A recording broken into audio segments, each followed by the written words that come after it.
All right. Hello. Welcome to the CWU Student Media Podcast. I'm your host, Jared Bazette, here as always.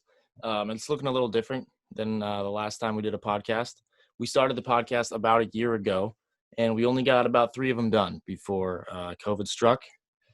So the student media has been surviving, doing whatever they can, and I figured it was about time to give those guys some recognition for the amazing work that they've been doing and reboot the podcast, give them a platform to talk about the stuff they've been doing. That's our only goal here. So I know that the lighting and the sound and all that isn't going to be what it was when we were in the studio, but we're just doing this bad boy over Zoom, just like everybody else is. So hopefully we can just power through here, give these guys a little bit of time to talk about what they're doing. So let's just not even waste any time. Let's just dive right into it with my first guest. Here we go. Okay. Joining me now is Maddy Wilson, returning to the podcast. It's been a while, Maddy. Thanks for coming back. Yeah, thank you for having me. Well, hey, we're always lucky to have you. I know it's been a little while. What has Pulse been doing, given some of the changes that campus looks completely different than it did the last time I did this podcast. So I'd love to hear about everything you guys are doing. Yeah, so we kind of just switched to an online platform because with campus being so limited and so spread out, it's really hard to collaborate, and it's easier in like the Zoom format because you can put people in breakout rooms. So we have switched to completely online, which we did like 2 or 3 years ago. So Jen is really familiar with how to teach fully online classes. And I think the students have adapted well, but I think we all, miss that in-person interaction. Yeah, it's almost like starting to feel like, I know the term new normal has been thrown around a whole lot, but like, I don't know how I'm going to feel when things go back because I've gotten really used to the way things are personally. Yeah, I think just from a personal perspective, I get a lot more nervous to interact and speak out in class over Zoom. I don't know if it's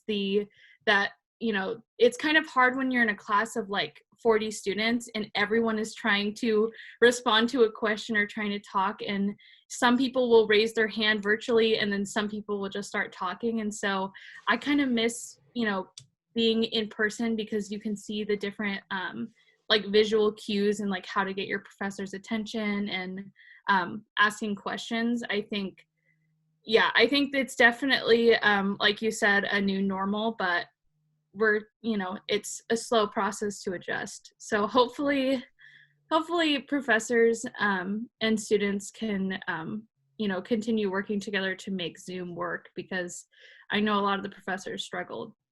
Yeah, I agree with what you said about being kind of reluctant to chime in too, because I find myself just like trying to add something to the chat just so the professor knows that I didn't, because I don't like to use my webcam because I don't know, it just in the morning especially, I'm like, I don't need to be seen right now. So I I try to put something in the chat just to make sure the professor knows like that I am actually there, just because I don't want him to feel like I might just be, because my mom's a teacher, and so I've heard all the stories. Like professors and teachers, they've seen and they've heard everything. They know, like at this point, it might only have been, it's only been like 10 months or so, but Mm-hmm. They've already seen everything as far as how to cheat your way through a Zoom class. So Yeah. And I feel bad, sometimes with professors. I don't know if all students feel this way, but if everybody has their webcam off, I will turn my webcam on. I've been in a class where I've been the only person with my webcam on because the professor, it's got to be lonely sitting at home every single day or just sitting in their office teaching classes. And even for from my perspective of when I was EIC with Pulse, it was always hard when not a lot of people showed up, or on Zoom, like, not everybody has their camera on. So, I think definitely it's an adjustment, but we're doing good this quarter. that's like extremely empathetic of you. I never even thought about from the professor's perspective. Like, Yeah. that's really nice of you. So back on topic about the Pulse stuff. I understand you kind of have a little bit of a new role at Pulse since the last time we spoke. Yeah. So I was EIC for, I guess, 5 quarters. And then this quarter I'm associate editor. And so now we have co-EICs. I think they have separate titles, but off the top of my head, I can't remember what they are. But Spencer and Cass have been with Pulse both for, I think, like 4 or 5 quarters. As long as I've been EIC, they've been around. So they took over this quarter together. Yeah, seems like they're doing a fantastic job. I was just surprised. Well, all the student media outlets have continued to put stuff out, but like Pulse especially has just, you guys have maintained this level that you guys set the bar high for the rest of us, and you guys have been able to maintain that quality throughout all of this, which is very impressive to me. That, you know, we're all struggling, but you know, and you guys are still doing just a fantastic job. Last issue, you wrote a very interesting story. Can you tell me a little bit about that?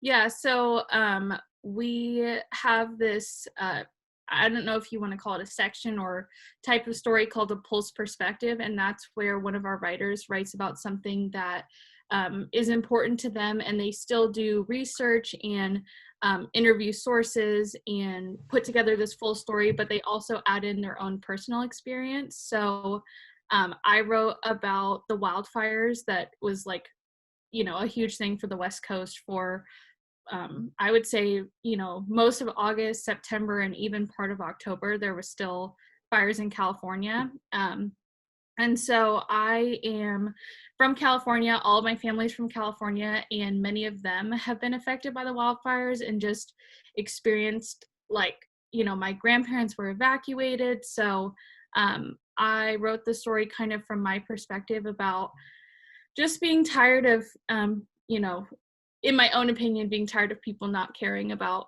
you know, wildfires and climate change in the environment when it's directly affecting my family. So I kind of wanted to show that perspective in Pulse.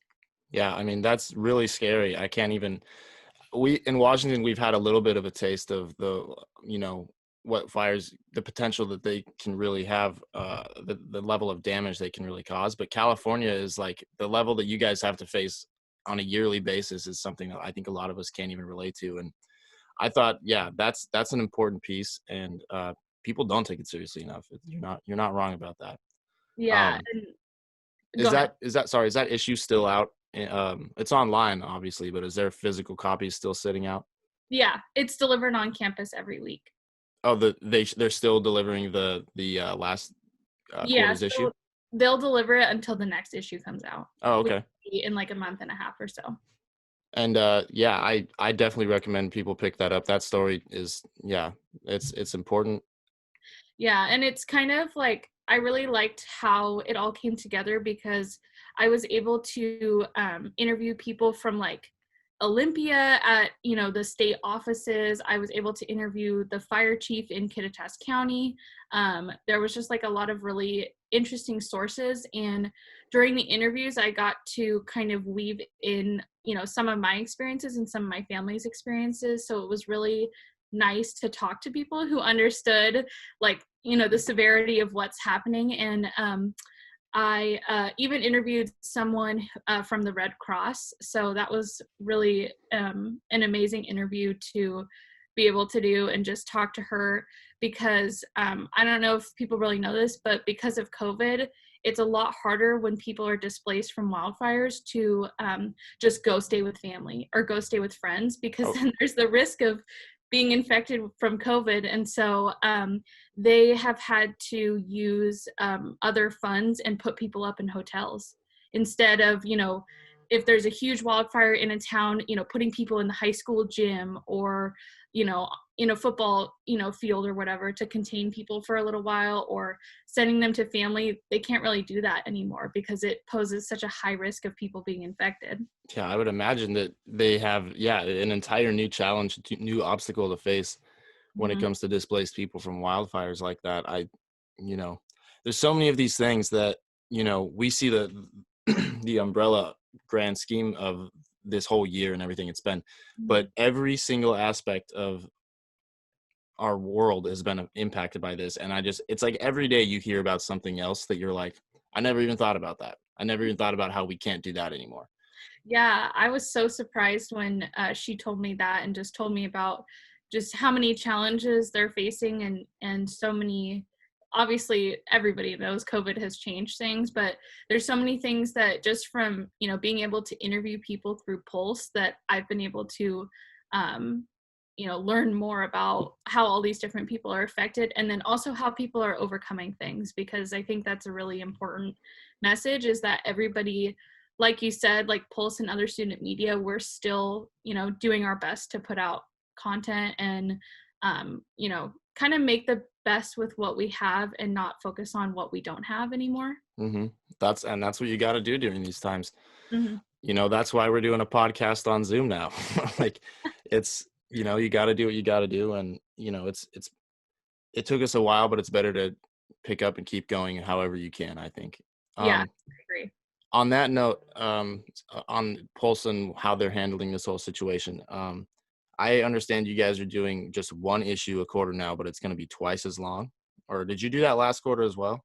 Yeah, so last quarter was the first quarter we did, I guess twice as long. When I said that is a bit of an exaggeration. I guess it would be like, one, I don't know, a quarter. We don't need exact measurements or anything. That's okay. Yeah. So basically, before we used to produce 64 pages, and now we produce 80 pages. And one of the main reasons was it was just so much pressure to put on students to put out 2 64-page issues, especially, for me, with writers, I think you can get interviews anytime. You can do Zoom, you can do phone call, you can do video chat, whatever. But for the photographers, it's especially hard because we have to come up with content that they can photograph safely, which, like, it seems like, oh, there's so many things, but it's like, okay, you actually have to think of interesting stories. And then if we're doing a story, about one person, how do we photograph that? And so there's a lot to think about. So we decided to do, one 80-page issue. And last quarter, the physical issue was the same, size it has always been. But this quarter, we're actually increasing the page size. So it'll be a little bit bigger. And will you guys still be will you release all the content online at the same time? Like just once a quarter? Yeah. So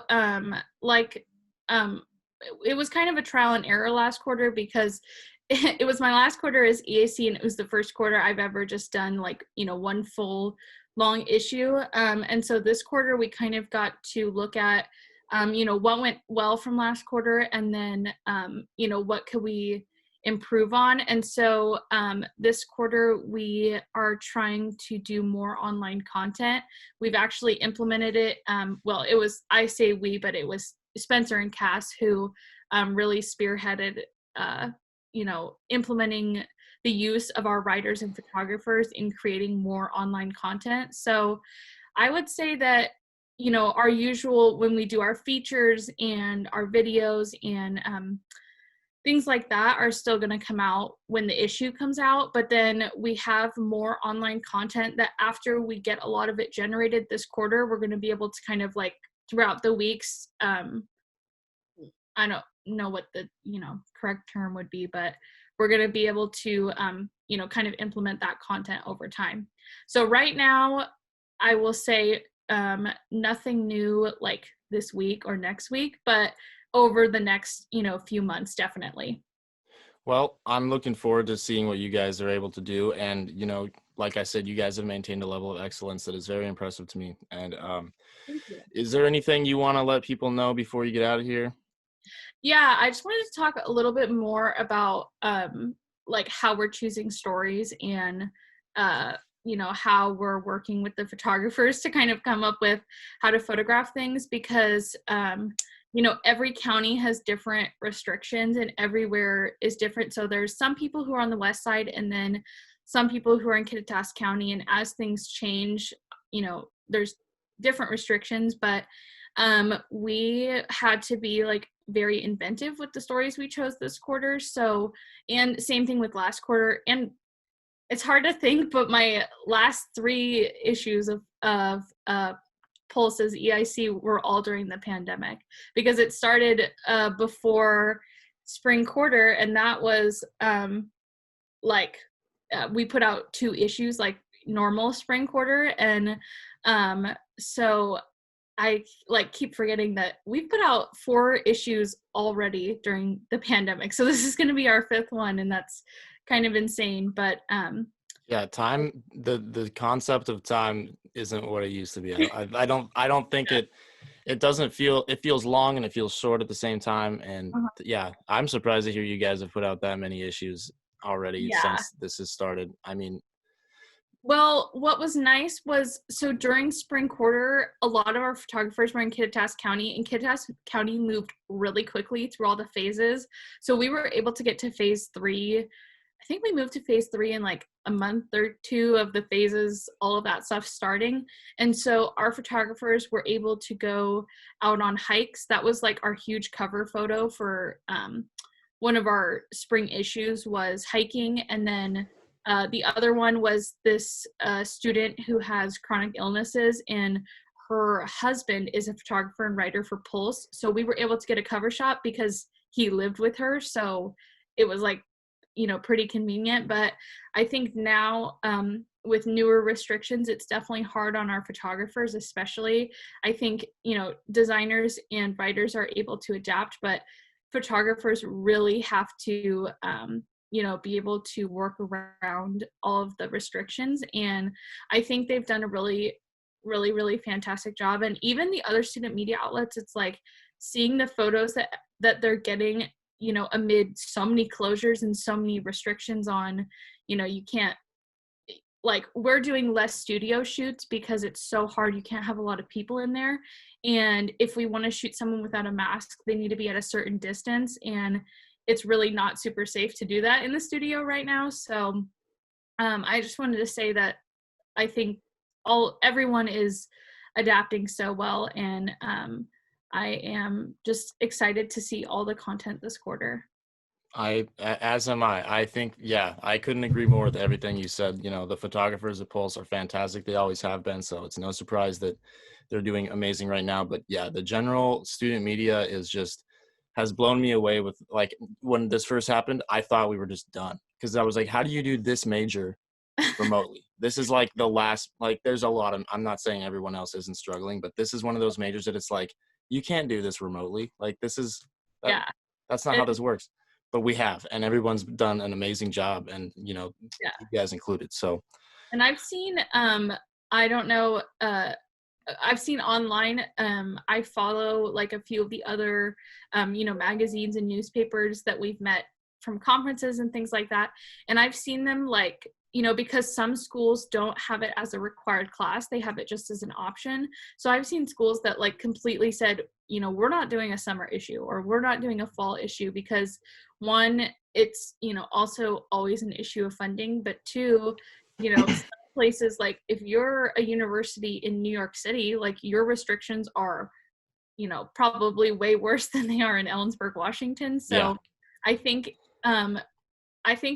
for future people in student media, when they go to conferences, a year from now or 2 years from now or however long, I think there's going to be so many inventive sessions and just information that people are going to be able to share. And I think it would be even cool if people from our student media teamed up and did some sort of like course on how to do things virtually, because I think all 3 of the outlets have done an amazing job of switching, especially with dealing with personal things and all of that. So I agree. I think they've all done great, and that would be beneficial. And I wouldn't be surprised if this new hybrid form of courses that, like, we've seen in school the last couple of quarters, I wouldn't be surprised if that becomes the new normal, because a yeah. lot of people have realized, like, I learn a lot better when I can just get up and sit at my desk and join virtually. And some Yeah. people have a really hard time just getting to class in the morning, especially when it's Ellensburg. It's Mhm. December, -2 degrees outside, and it is really nice to be able to just join that class and just be there. And so things like that, I would not be surprised if that becomes the new normal, but that means we're going to have to teach people how to do that. So I agree, that would Yeah. be a great implementation. um in my major, we actually have like most courses are hybrid because we have a lot of non-traditional students. And so I think that I've been lucky because my major is social services, and I've been really fortunate because the sociology department is super good at teaching hybrid courses and teaching online courses. But I've noticed that because this, the past few quarters I've been finishing up my minor and my certificate, so I've been taking classes in other disciplines, and I've noticed that not every department is as equipped as some, and I think communications is lucky that we have so many amazing professors that are able to adapt, especially the advisors for student media. They have been just Jennifer in specific has been amazing. Shout out to Jennifer Green. Yeah, and she's now the observer advisor too. Yeah, I heard that. It's anybody who has the privilege to work with her, you better not take that for granted, because she's great. I love Jennifer. Yeah. There's been times when I'm on the brink of dropping out of college, and Jennifer's saved me. So yeah, she's my former advisor as well. And yeah, but then that being said, everybody who has played a part as an administrator for one of these outlets has had a lot to deal with and a lot on their plate, and nobody has handled it poorly, which is surprising. So yeah. Anyway, go ahead, Maddy. Sorry. I was just going to say, I'm just very happy with just how, supportive everyone is. And it's amazing that we're still having people who read Pulse and Observer and watch Central News Watch. And I think just the support of students and professors is really nice. You hear that? We're talking to you. Thank you. Well, Maddy, I really appreciate you being here. It's good to have you back. I know it's been a little while and things are looking pretty different now, but thank you for coming on, and hopefully we'll be seeing you and the rest of the Pulse gang very shortly. Yeah. You guys have been doing amazing. Let everybody know that we think they're killing it. So thank you. Thanks, Maddy. Appreciate you being on. Thanks. All right, joining me now, we have David Snyder and Tamara Sevao. They are actually co-directing Newswatch this quarter, which, as far as I know, this is the first time this has ever happened. And as I understand, you guys are actually the only paid staff this year. You've got you two and then a bunch of rookies. How is that working out for you guys? I mean, paid's kind of an over-exaggeration of the actual reality. We're only getting paid $12 an hour. But, I mean, yeah, it's a learning process, but that's why we're doing it, is because we think that we can achieve more, as a unit than we can separately. It's a huge load to take as an individual to manage a whole bunch of rookies and try and be the main content director for the whole news organization. It's not, in reflection on it, how I'm feeling right now, I wouldn't have wanted to done it any other way. That's interesting. I would not have anticipated that that's how you felt. I would have thought that it was a massive workload and you guys were extremely stressed out right now. That's why we're doing it. Yeah. I mean, there's no better way to do it than to have someone to do it with, to be honest. Especially this quarter, we're really focusing on implementing a stronger training towards our rookies and making sure they're really confident before starting stories. So, to achieve that level of training, and, we have a new platform this quarter. We are on Instagram this quarter. So kind of maneuvering through everything new is good to do with someone. I couldn't imagine doing it alone. So. Yeah, I mean, at least you guys have each other. If it was just one person, I think that would be insanely stressful. But so you guys are breaking up the roles of news director, social media manager, essentially when I was telling Tamara last time we talked, the last time I did Newswatch, I think we had 5 staff members and a couple of rookies, and we were freaking out because we were I don't know how we're going to do this. We only have 5 staff members. And then when I heard that you guys just had 2, I was just how are you doing this right now? Especially given that you guys have to operate under such weird circumstances. And your entire Newswatch experience, for the most part, is going to be under the COVID regulations. So that's insane to me. I can't believe you guys are doing this. But tell me about what kind of adaptations you guys have had to make, with these circumstances. I mean, we've been, for my whole tenure in Central Newswatch, we've been doing the same thing. It's all been online. We haven't been in the studio. And I think the regulations do kind of help us in that sense because, we don't have to operate things live. And so we get to have that edited facade that everything is all polished. And I don't know. I think the biggest adaptation we've made is that we've just been staying more in contact. Like, we don't have meetings in person, so we can't clear up things like that. So, we're just always texting each other. We're always sharing ideas and talking about what's the next move, what's our game plan. That's probably the biggest adaptation we've had to make. And we've had to stay in close contact with Terry too, to help, sort of shape the class. Yeah, I mean, Terry told me you guys are even using like new software for like production and things. So like, again, I can't imagine doing this kind of stuff remotely. Like, I was sitting in class getting to learn this stuff, and if I like didn't understand something, I could just be like, Terry, can you come here and like explain this to me? So the fact that like you guys have a lot of different new things you're dealing with, and you have to do it all remotely, I think it's really impressive that you guys are staying afloat at all. But you guys seem to be doing a really good job. At least like last quarter and some of the stories that I've seen, you guys seem to be doing like, but you're maintaining the level of excellence that like I wouldn't be able to tell if I didn't know that there was this pandemic going on. Like, hey, their stories are kind of struggling. No, that's not the reality. Like, that's not the case. You guys seem to be handling it really well, I would say. That's part of the challenge, I think, in like COVID nowadays, because my first quarter, we were in the studio. And so we don't get that experience to produce on hand and, to mess with the soundboard and everything like that, and like read the prompter. So we don't get that experience, but there's more of a challenge to be a reporter during COVID. And I think it's actually helping to increase our skill level, to be honest, especially with rookies coming in and really having to focus on like, okay, writing to the video, getting video, communicating with your sources. All that stuff is really, is COVID has helped us to do that better, I think. I mean, I'm reporting from the West Side, so it's a little difficult, but it's a fun challenge to try to find stories that are across the state, and then to try to find sources and people to interview across the state. It makes it, it's just a fun challenge. Absolutely. One thing to add. So the way we see it is that these challenges, they're not diminishing our ability to do our job. They give us an opportunity to focus on other aspects of our job. They allow us to focus on, how do you get video if you can't be there in person? What are some ways to contact sources if you're not there in person? And while it sucks that we can't get that experience in the studio, which is going to come in very handy once we actually get into the job market, we're learning stuff that's going to help us on that job. And we can focus on that stuff. We're working on building Newswatch's social media presence. Mm-hmm. We're working on making, just the outlet, get up there with Observer, and we're growing fast. So absolutely. No, and has there ever been a more important time to have a strong social media presence? Like, knowing that you guys don't get to do the television broadcasts. My first quarter that I did Newswatch, it was when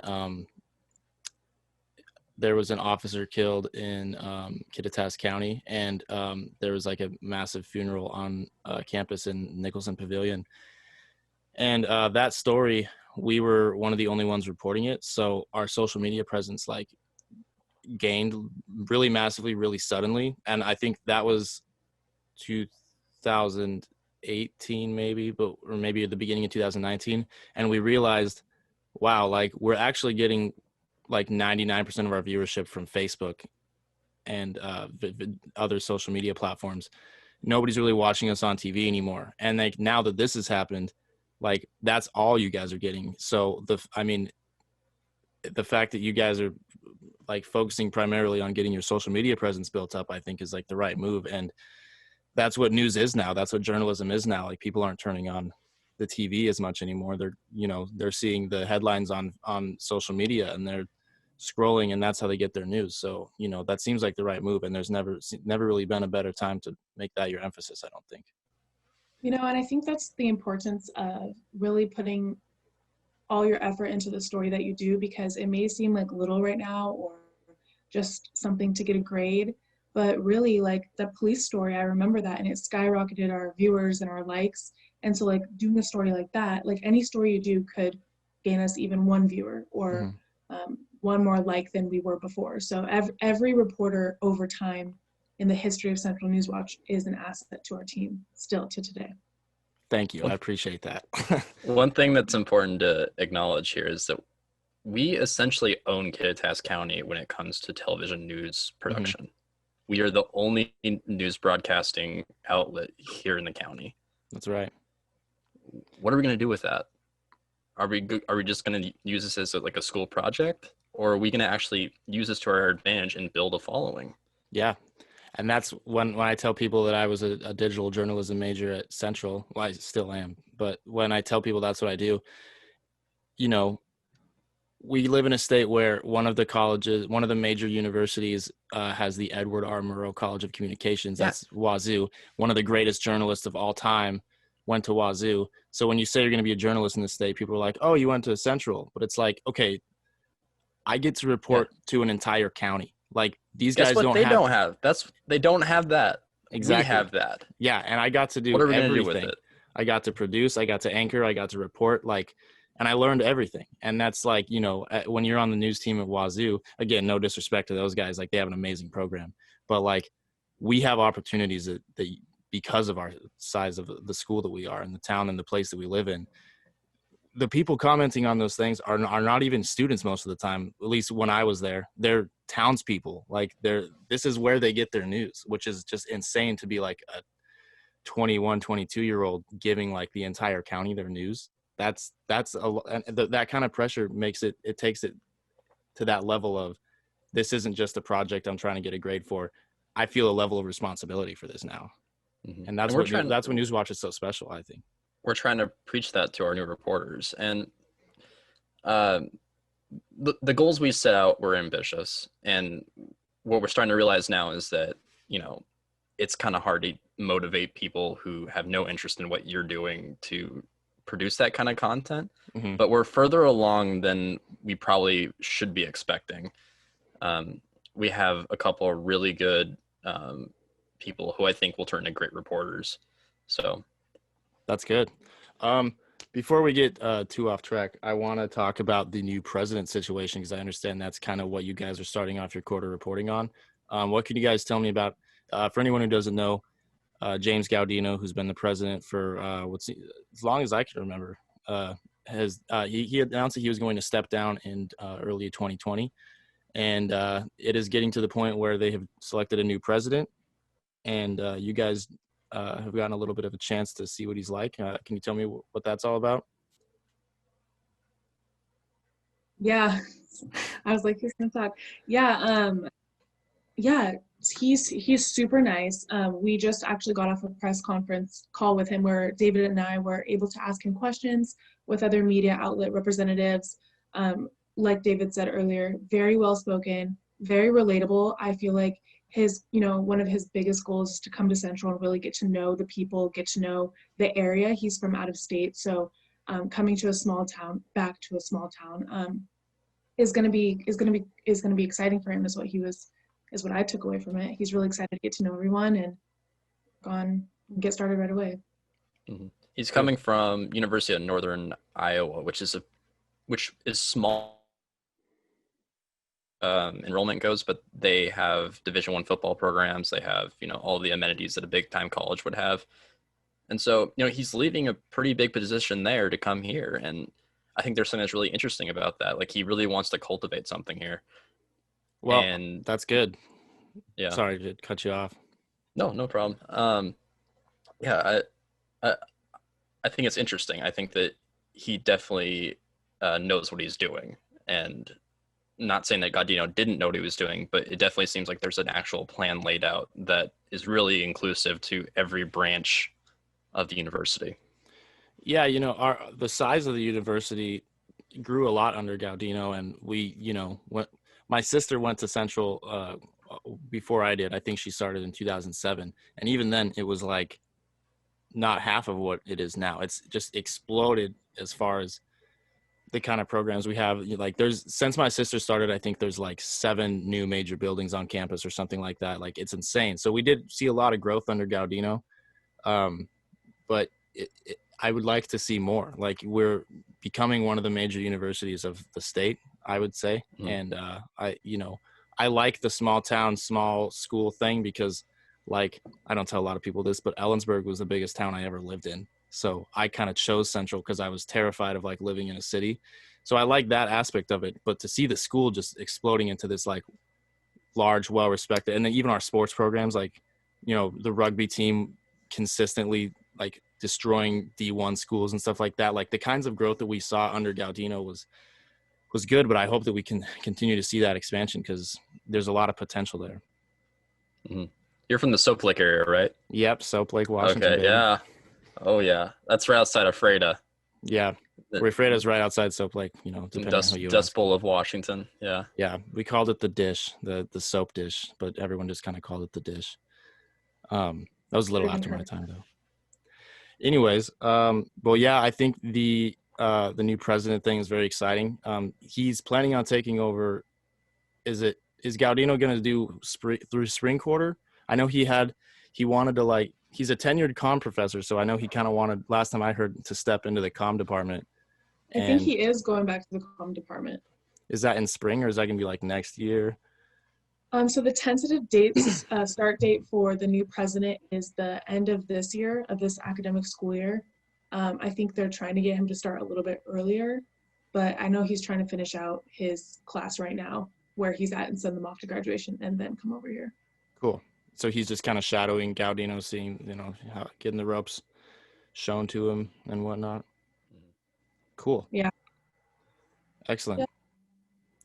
Well, guys, as far as Newswatch goes, I think, you know, as well as the situation can possibly be handled, I think you've handled it as well. Wow, that sentence started out backwards, and it didn't work out the way I wanted. You guys have done a great job, is what I'm trying to say. And the fact that there's just two of you guys on the managing staff is, like, hats off to you guys, like, seriously, because that's impressive that you guys are able to keep this going with just two people.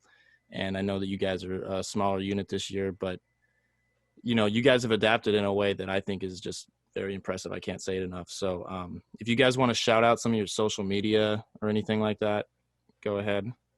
Well, first thing, we got more to do. We haven't published a story yet, so we still have a long ways to go, but we appreciate the appreciation. You can find me at, I think my Twitter handle is,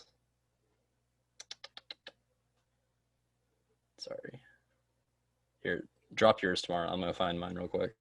Okay, my personal one is, or my personal like news one is Sevao, Tamara. But you can find us for Central Newswatch on Twitter and Instagram at CNW_CWU. And then on Facebook, you just type in Central Newswatch. And you guys have a new Instagram you mentioned earlier? Yep. We do have a new Instagram. We're pretty excited about it. We're going to try to maneuver our way through this modern social media world. I know that a lot of our audience, college level, age-wise, that made no sense, is on Instagram. So we're going to try to relate to them. You know, we're on Facebook. We're pretty big on Facebook.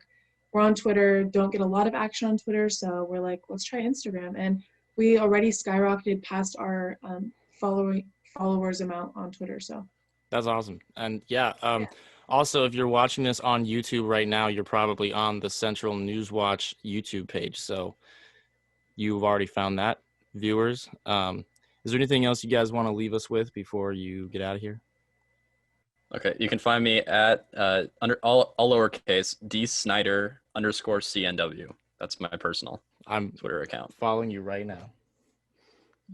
No, anything else, guys? I want to make sure we just touch all the bases. You know, you guys, this is your guys' platform. Like, that's how I want you to see this podcast, because, like, I just, you know, it's been like 10 months or something since we did the last one. It's been almost a year since we started the podcast, and we only got like a few of them out.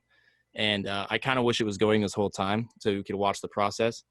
But unfortunately, that's not how it turned out. But talking to the administrators and, you know, you guys and stuff, we decided it's about time, you know, that we get this going again so that you guys can spotlight the way. I think it's just the way that, first of all, the entire university, then the comm department, the journalism department, and then you guys specifically, everybody has just come together to like make this work.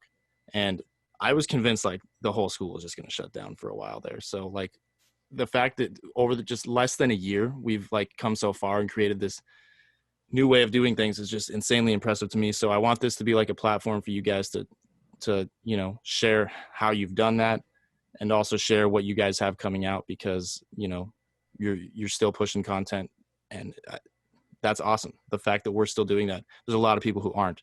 So nice job, you guys. Is there anything else before we end? Thank you.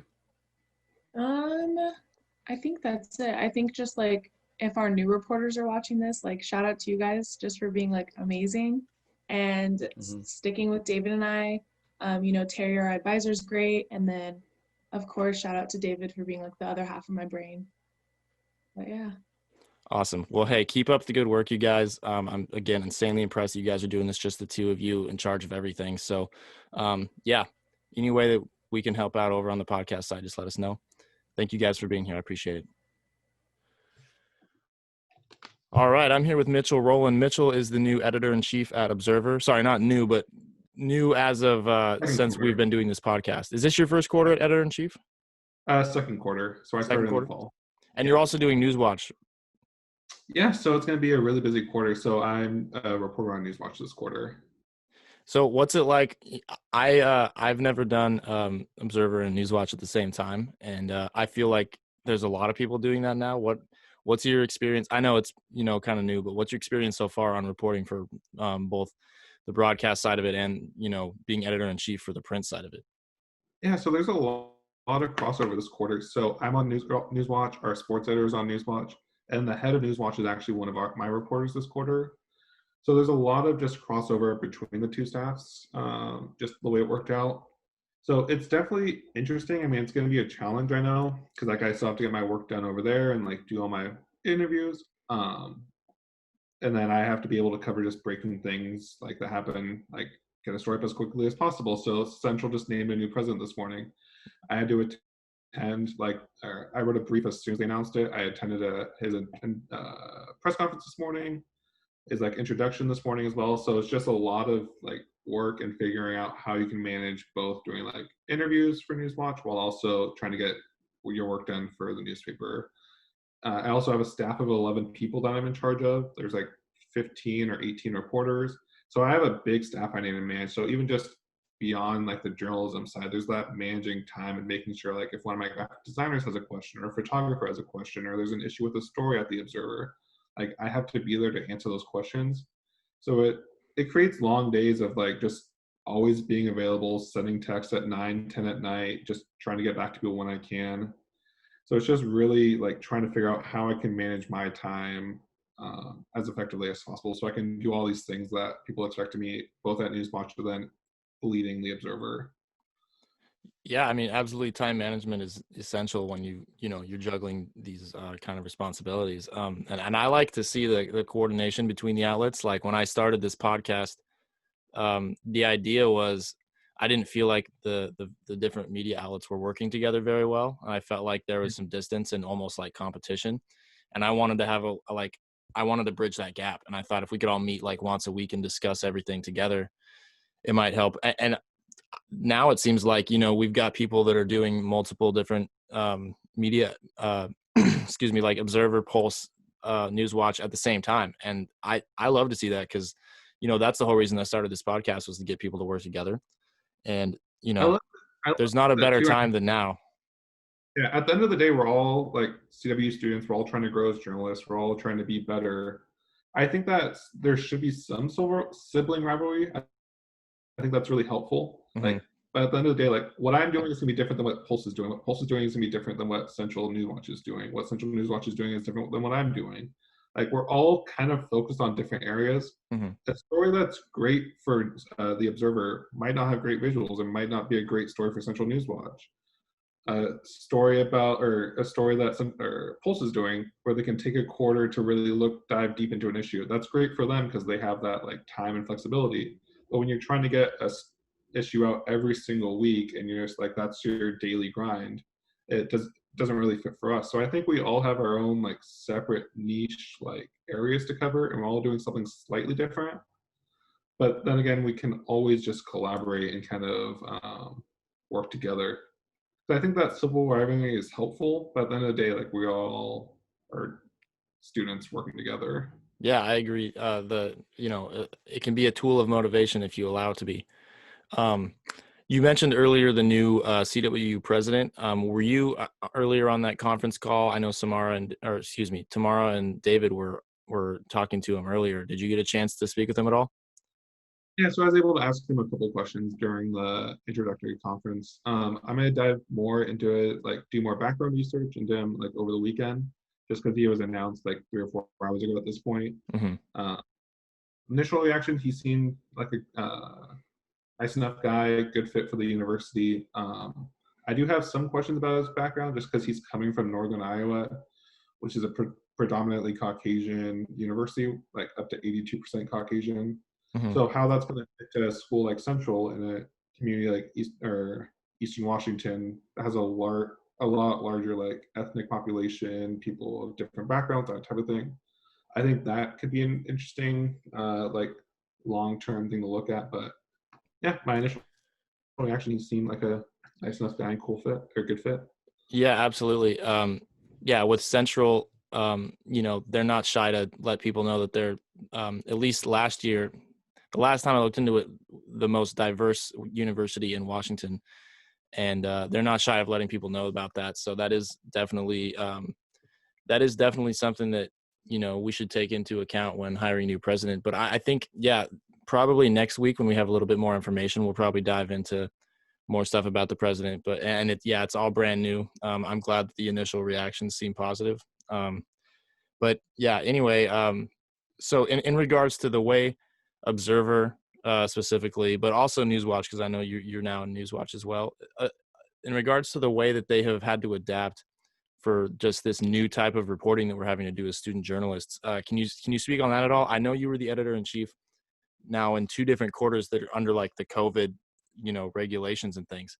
Yeah. So I know you don't have like a huge compare and contrast to like what it was before, but what kind of adaptations have you guys had to make? So before I became editor-in-chief of the Observer, I was actually the editor-in-chief of a school newspaper at the last school I was at. So I do have a lot of experience with like how an actual newsroom functions, like non-COVID times. It's a lot of Zoom meetings. It's a lot of text messaging. We have a Slack channel. It's a lot of replying into that, and it's hard because I became editor-in-chief after 1 quarter at Central, so I didn't know how to manage people I had never met before. Mm-hmm. My neighbor is my next door neighbor, and I've met her like a handful of times, if that. So it's just that it's a difficult aspect of like how do you build relationships with people you barely know. So that's been one of the big things, even just outside of the work aspect. And then there's just the work aspect of I'm always in my apartment. I'm always near my laptop. How can I separate like my work and life? Like how can I tune stuff out, worry about something tomorrow, focus on myself, or just have like some downtime? So that's been a really big thing I know staff members have had to like kind of adapt to. I wouldn't say even like the stories we run have been affected that much. Like we're doing a lot more phone interviews, a lot more Zoom interviews, that type of thing. So we're not able to do like those in-person interviews. But I would say the more like the bigger difference has been just outside of that. Like how do you manage and build relationships with people you barely meet? Because I mean, right now, one of our designers lives in Colorado. We have a couple of staff members over on the west side. Our lead designer's been in Hawaii for the past couple of weeks, and she's not coming back until this weekend. So we have a bunch of people really spread out, and like, how do you bring those people together? So we're not just all localized in Ellensburg right now. Yeah, I mean, yeah, I know Newswatch and Pulse and Observer all are dealing with that. People are spread out all over the place right now, and that's got to be difficult to report on, like a small town like Ellensburg, where like, for example, Newswatch is, we were talking about this earlier, the only broadcast news for the entire county. And then the Observer has readers that aren't just students. So you guys, student journalists at Central Washington University have a pretty big responsibility, actually, because people actually rely on that news, even though it's technically just a school program. But I was talking to David and Tamara about this. Like, it doesn't feel like assignments. It doesn't feel like an assignment that you're going to just turn in for points. It feels like, there's a lot of people in the county that actually rely on us for news. So when this whole thing happened, it was just like, that was the first thing I thought was, how is this going to carry on? Like, people are having to go home and leave, leave their Ellensburg houses and apartments, they're not even going to be in town anymore. How are we going to report on, Kittitas County news? So Yes. I think that you guys have done both you guys on Newswatch and on Observer have both done a fantastic job of doing that, despite, how limited you guys are, I would say.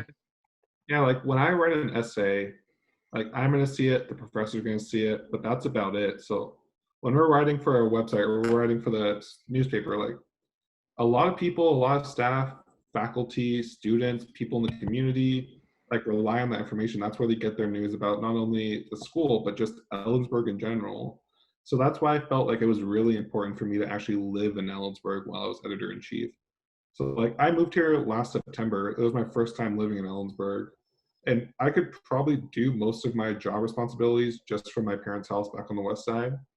But I felt like I wasn't really like involved in the community then. I didn't know exactly what was going on, like in Ellensburg, what people were talking about. If I was just back in Seattle, like just doing it virtually, I felt like it was really important for me to get to know the city, get to know the school, even just walking around the campus, even though I don't have any in-person classes, but just building that connection to the people I'm writing about, just so I'm not so distant from them, I felt was really important for me. Well, hey man, that's probably why you're in the position that you're in as editor-in-chief at is this only your second quarter at Central? Or is this your third total quarter? So this is my technically fourth quarter. So I started in technically four. So I started in spring of 2020, right when the pandemic was starting. My first quarter, I was a senior reporter, just did it virtually back at my parents' house. And then after that, like I was named editor-in-chief. So that's when I really started building it and just like became a lot more time sensitive and like I just spend more time doing it.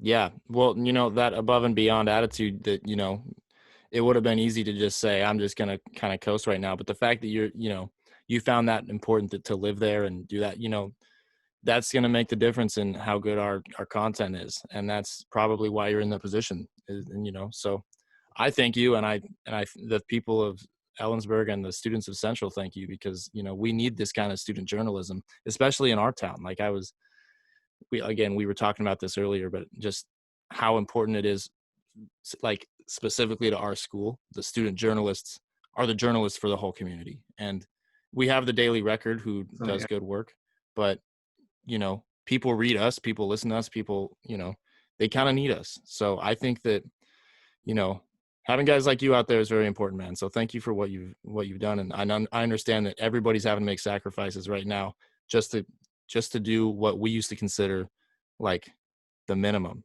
And that's like no longer the minimum. That's like, you have to go above and beyond to even achieve that anymore. But you guys have still maintained that same level. So I think you guys are doing a fantastic job, I must say. I think that's just a testament to the entire staff that, yeah, we're in a pandemic. It would have been really easy to just say like, times are tough, like we're just going to do what we can type of thing. But every single person on staff has really stepped up and is dedicated to putting out the best possible product we can. We're all collectively proud of the. You hear my dog barking? Sorry. It's more than just like a assignment for us. It's more than just a project. It's what can we do to inform the community, inform staff, faculty, anybody who reads us. What can we do to just make them more knowledgeable about what's going on around them? Absolutely, so man. I really think it's a testament to our staff that we collectively have that mindset. Yeah, it's when you're majoring in this kind of a thing, it's not something that's easy to do all online or all remotely. And I frankly did not expect it to go as well as it has been. So, that's all thanks to you guys. We're getting low on time here. Do you want to share anything before you get out of here that you think is really important to talk about? Yeah, so I think one big thing is that we're actually printing a physical issue. So for those of you who are in Ellensburg or come to campus, we do have a physical issue that comes out every Tuesday afternoon. We also have have an Instagram, Facebook, Twitter, a website. So all of our content is really accessible, which is a big thing. Like you can just go to any of those and kind of stay up to date on what's going on campus in Ellensburg. And then I would just encourage you to read us every week. I mean, we try to have a good mix of things that are going to impact everybody like in this community. We try to make sure that there's something for everybody on our paper, which I'm really proud of. Well, I am too. I think you guys do a fantastic job. I can't say that enough, man. I can't believe how just people have come together and made this all possible in such an insane time. But yeah, go ahead, everybody out there, go check out the Observer, whether it's a physical copy that you get in Ellensburg, or if you aren't able to do that, they have an amazing website that and various social media pages. There's a lot of different ways to get this information, and these guys are working really hard. So thank you, Mitchell. I really appreciate you being here today. I'm sure we'll see you again in the future. Absolutely, I'm all for it. Sweet. That's going to conclude our podcast for this week, but thank you everyone for tuning in. We'll be back shortly with more stuff, most probably focusing around the new president. So thank you guys very much. See you next week.